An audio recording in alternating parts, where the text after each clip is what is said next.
Tapi tanah yang ada yang diwakafkan orang ramai cuma 5 ekar saja. Katalah di USM ni, di USM nak buat masjid. Universiti letakkan untuk masjid dia kena ada 3 ekar.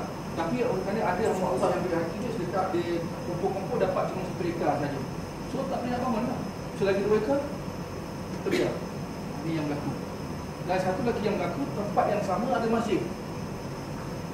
Dia kata dia nak wakaf masjid, kalau dia nak pahala cepat, dia nak wakaf masjid. Tapi dia tak tahu yang di Bukit yang sama pun dah ada masjid. Dia kan nak 2 masjid, 3 masjid tak boleh. So tanah terbiar balik. Ini masalah-masalah dalam wakaf yang saya nampak yang perlu ditangani dengan serius. Kalau kita nak tengok wakaf ni jaya.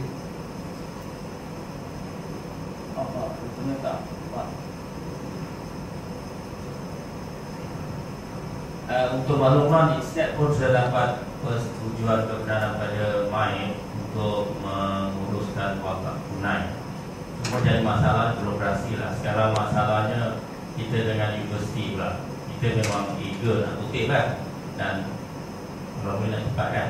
Masalah birokrasi lah masalah. Kita kena konsult berdari. Kemudian berdari pula dia tak kertas cadangan. Padahal dia dah dulu lah. Jadi kena buat bincang lagi. Minum. Benda dah dulu lama. Saya sudah 6 bulan dulu. Itu kerana birokrasi dari USM lah masalah kita tu tadi. Dan dalam contoh kat estate punya tu, dia bukannya walau wakaf tunai ni macam wakaf kaki lah juga. Tapi dia campur di hybrid lah. Kesukuk dia hybrid lah semua. Kereta hybrid, wakaf pun hybrid juga kan. Ya?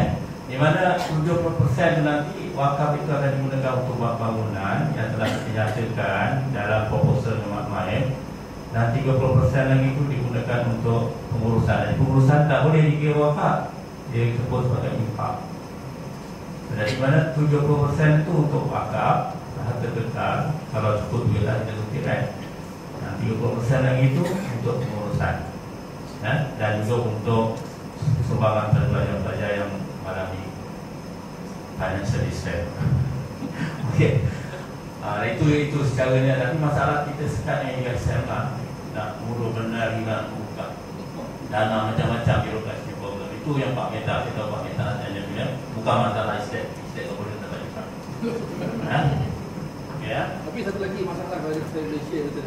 Dekat Malaysia juga problem. Kita tak tahu di Malaysia macam mana. Nama wakaf sendiri, dia allergic dengan wakaf. Kalau dari segi hukum, kalau ikut perlembagaan, wakaf jatuh pada jadual kedua, maknanya letak pada kerajaan negeri, Majlis Agama Islam Negeri. Bila wakaf disebut, saya tak pasti, mungkin di istilah dah selesai, macam tengah di UAE, dia tak boleh guna nama wakaf. Sebab wakaf dia kerajaan negeri nak, ni Jabatan Agama Islam nak ambil. Kalau di bawah, dia tori dia kata dia. Nampak tak masih berlaku lagi soal-soal yang saya terlalu remeh-remeh. Remeh-remeh sehingga kan UAE masih memerlukan pada endowment. Tapi tak panggil wakaf, sebenarnya dari Islam tu wakaf. Tapi kerana nama wakaf tu religi bagi Jabatan Agama Islam. Memang itulah di bawah kendalian dia. So dia terpaksa tukar nama. Sebab tu kadang kita nampak nama-nama je, contoh macam dia panggil endowment, dia panggil sedekah jariah, dia panggil bukan nama wakaf. Tuan nak mengelakkan benda-benda macam ni. Satu. Keduanya, kalau katakan macam kes SDF ni, bila digunakan wakaf tadi, maka dia tertakluk pada kerajaan negeri. Ini Jabatan Agama Islam negeri. Maknanya kalau dia nak tarik balik, dia tarik. Itu masalahnya. Ini yang bila kita study, kita nampak masalah masyarakat di luar dibimbang ini. Sebab tu konteks di Selangor, banyak sebenarnya wakaf Selangor yang tak di-declare. Tak disebutkan, tak diisytiharkan. Banyak.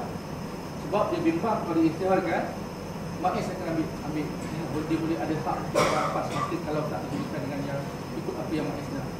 Ini masih berlaku. Ini antara cabaran dalam konteks tanah wakaf. Mesti lah ni. Okey.